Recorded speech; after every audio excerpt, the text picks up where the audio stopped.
À l'occasion du vernissage du 8e concours de la preuve par l'image de l'ACFAS, 8 des 20 finalistes nous ont parlé des images qui illustrent leurs recherches. Jean-Baptiste Burnet, de Polytechnique Montréal, nous parle d'un minuscule crustacé possédant un intestin dépolluant. Pouvez-vous nous décrire ce que nous voyons? Alors là, ce qu'on voit sur la photo, finalement, c'est une daphnie, donc c'est un crustacé d'eau douce qui fait environ 1,5 mm, puis qu'on retrouve dans les lacs, dans les rivières. Et là, elle est bien repue parce qu'elle a vraiment ingéré toute une population de la bactérie fécale E. coli qu'on retrouve dans les eaux impactées par la contamination fécale.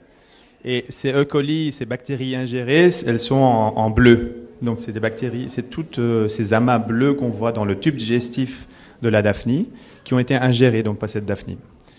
Et cette puce d'eau, si je puis dire, se nourrit pas seulement de coli. Non, elle se nourrit vraiment de toute une série de bactéries, d'algues, essentiellement d'algues en fait, dans les lacs. Mais comme la plupart de nos ressources en eau sont malheureusement aussi impactées par la pollution fécale, on y retrouve des bactéries qui ne sont pas naturellement présentes, mais qui sont originaires de la pollution fécale, et dont E. coli. Et donc, nous, ce qu'on essaie de comprendre ici, c'est comment ces puces d'eau naturellement présentes peuvent positivement finalement impacter cette pollution fécale en éliminant les bactéries qui sont injectées dans le milieu à travers la pollution. Alors, est-ce que vous pensez que ça serait vraiment possible à l'avenir de nettoyer un cours d'eau en utilisant cet insecte, disons, de façon comme arme de destruction biologique massive? Destruction disons qu'il y a des applications très concrètes qui sont possibles, mais dans certaines conditions, parce que c'est assez complexe quand même. Ici, on a fait des expériences en laboratoire, en microcosme, donc c'est contrôlé. Mais il faut déjà que ça soit dans des eaux plus chaudes, hein, parce que l'optimum, on va dire, pour l'activité de la daphnie, c'est autour plutôt des 20-25 degrés Celsius. Donc, c'est sûr que c'est des eaux plus chaudes. Donc, dans des pays, par exemple, du Maghreb ou en Espagne, ou dans des pays plus chauds, ça pourrait être bien évidemment des applications où la daphnie pourrait être utilisée dans des traitements tertiaires des eaux usées, par exemple.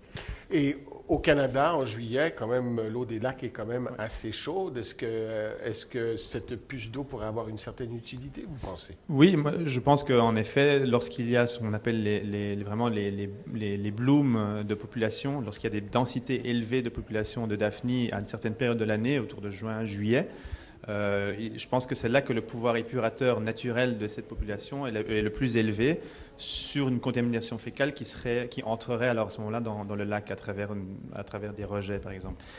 Par contre, le reste de l'année, c'est sûr que les densités des daphnies ne seront probablement pas assez suffisamment importantes que pour qu'il y ait un pouvoir assez important. Dites-moi, quelle technique avez-vous utilisée pour obtenir cette magnifique image? Donc là, c'est de la microscopie à épifluorescence. Donc en fait, on a marqué la bactérie E. coli avec un fluorochrome qui marque l'ADN finalement et qui apparaît en bleu ici. Et le microscope à épifluorescence permet de faire ressortir cette fluorescence de la bactérie.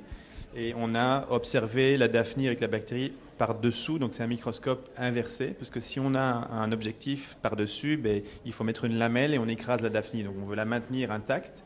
Donc on prend un microscope inversé à épifluorescence pour pouvoir observer ce phénomène. Et donc ce qu'on voit, c'est que ce petit insecte est en train de digérer de l'E. coli, c'est ça?